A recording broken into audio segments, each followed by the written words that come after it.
اتنا حساب سے اس حساب سے چھوڑتے تھے. یہ ہماری ڈیم کی انتظامیہ، اللہ تعالیٰ ان کے اس کام میں برکت فرمائے اور انہیں مزید اس پہ کام کرنے کی توفیق عطا فرمائے. ہماری تو خیر دعائیں نکلتی ہیں ان کے لیے کہ وہ مطلب اس ترتیب سے پانی چھوڑتی تھی کہ وہ دریا پورا بھر جاتا تھا لیکن کناروں سے باہر نہیں نکلتا تھا، یا کبھی نکلے بھی تو اس حساب سے نکلتا تھا کہ وہ تھوڑا تھوڑا تھوڑا تھوڑا کر کے نکلتا تھا. یکدم پانی ہمیشہ اس وقت نقصان دہ ہوتا ہے جب وہ یکدم ایک ریلا سا آتا ہے. وہ ریلا جو ہوتا ہے نا سیلاب کا، یہ نقصان مچاتا ہے جو ایک سپیڈ کے ساتھ گزرتا ہے. پانی تھوڑا تھوڑا گزرتا رہے آپ کے بے شک پورے علاقے میں پھیل جائے، اگر پھیل بھی جائے تو اتنا وہ نقصان نہیں کرتا جتنا کہ ایک اچانک آنے والا سیلابی ریلا کرتا ہے،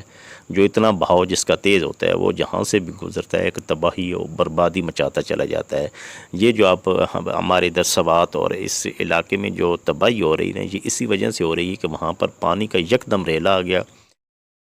نہیں ہوتا، اور اسی لیے وہ اتنا نقصان کرتا ہوا آگے جا رہا ہے، اور وہاں پر نقصان کی ایک وجہ یہی ہے. تو اب سمجھ آتی ہے کہ ڈیم کے لیے ہمارا کیوں اتنا اصرار کیا جاتا ہے، اور ترقی یافتہ جو قومیں ہیں وہ کیوں ڈیم بناتی ہیں. اور یہ ڈیموں کا ایک بہت بڑا فائدہ ہے. اور اب اللہ کا شکر ہے کہ ہمیں کافی عرصہ ہو گیا ہے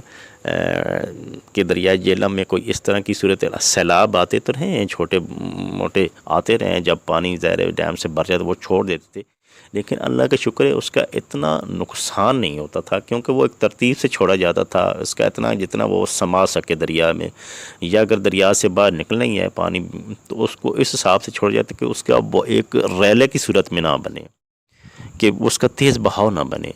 تھوڑا تھوڑا پانی جتنا مرضی آ جائے اس کا اتنا نقصان نہیں ہوتا جتنا کہ ایک چھوٹا سا ریلا تیزی سے جانے والا وہ تباہی بربادی پھیلاتا ہے. تو یہ ہے ایک ڈیم کا فائدہ. اب جب ہم اپنے بزرگوں کی وہ بات سنتے ہیں کہ ایک دفعہ یکدم ریلا آتا اور ہمارا سب کچھ بہا کر لے جاتا ہے، اور ابھی کی جو صورتحال میں بہت نمایاں فرق آیا ہے، اور یہ فرق کس وجہ سے آیا ہے؟ ہمارا صرف ڈیم کی وجہ سے. جو ڈیم بنا اس پہ پانی کنٹرول ہو گیا، پانی کا اختیار انسان کے ہاتھ میں چلا گیا اور اس کو کنٹرول میں آ گیا، اور پھر اس میں اس کو جو ایک پانی آؤٹ آف کنٹرول تھا اس کو کنٹرول کر کے اس حساب سے اس نے اپنی جتنی کیپیسٹی تھی دریا کی اس حساب سے وہ چھوڑتے رہے.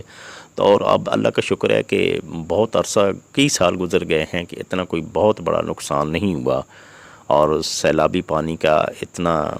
مطلب وہ کنٹرول میں چیزیں چلتی رہی ہیں.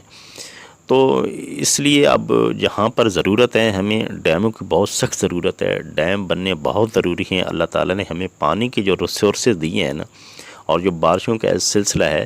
اس کا ہمیں ادراک ہے اور پتہ ہے، اور اللہ تعالیٰ نے ہمیں یہ چیزیں نعمتیں دی ہیں. اب ان نعمتوں سے بھرپور فائدہ اٹھانا ہماری اپنی ذمہ داری ہے، اور ہمیں دیکھنا چاہیے کہ جہاں جہاں ڈیم نہیں بنے، اور اب یہ دیکھ لیں کہ ہمارے کالا باغ ڈیم پہ کتنی ہماری لڑائیاں ہو چکی ہیں، اور اس کے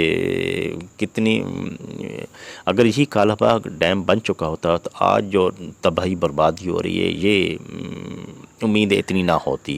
اور کافی سارا اس پانی ایک ہمارا سٹور ہو جاتا. سارا سال ہم جو سندھ کا زیریں علاقہ ہے اور اس کو سیراب کیا جاتا تھا، پنجاب کی صوبہ پنجاب کے پی کے بلوچستان کی کتنی زمینیں اس سے سیراب ہو سکتی تھیں. تو سارا یہ ہے کہ یہ اللہ کی نعمت کو ہم ضائع کر دیتے ہیں. یوں سمجھیں کہ اللہ تعالیٰ نے ایک ہمیں نعمت دی اور ہم اس کو ان نعمت کو ضائع کر رہے ہیں، اور جب نعمت ضائع ہوتی ہے تو پھر اس کا ایک قدرت سزا بھی دیتی ہے، اس کا عذاب بھی ہمیں جھیلنا پڑتا ہے. تو یہ وہی عذاب جھیل رہے ہیں. تو بہرحال ہمیں بحیثیت قوم اس پہ کوشش کرنی چاہیے کہ اس طرح کے خاص طور کو جو پانی ہے آپ، کیونکہ پانی کے ہمارے جو سیانے ہیں نا وہ بھی کہتے ہیں، بلکہ پوری دنیا کے کہ اندر جو جنگیں ہوں گی وہ پانی کے جھگڑے پہ ہوں گی. مطلب پانی کی اتنی شدید قلت ہو جائے گی کہ قوموں یا ملک پانی کے جو ریسورسز ہیں ان کو حاصل کرنے کے لیے لڑیں گے. تو اس لیے اللہ تعالیٰ نے ہمیں یہ ایک وافر نعمت دی ہوئی ہے، تو ہم اس نعمت کا تھوڑا ادراک کریں، اس کا احساس کریں، اور اس نعمت کو ہم کنٹرول کر کے اور اس کو ترتیب سے ایک محفوظ بھی کریں، اور پھر اس سے زیادہ سے زیادہ فائدہ بھی اٹھائیں. اللہ تعالی ہمیں اس بات کی توفیق عطا فرمائے کہ ہم اس طرح کے جو ہمارے ملکی معاملات ہیں یا قومی جس میں اور ملی ہمارا فوائد ہیں، اور جو اللہ تعالی کی اس طرح کی نعمتیں ہیں، ان سے ہمیں زیادہ سے زیادہ فیضیاب ہونے کی توفیق عطا فرمائے، اور ان کی ہمیں قدر اور ان کی ہمیں مناسب طریقے سے محفوظ کرنے کی ہمت بھی عطا فرمائے۔ اللہ تعالی ہمیں اپنے حفظ و امان میں رکھے۔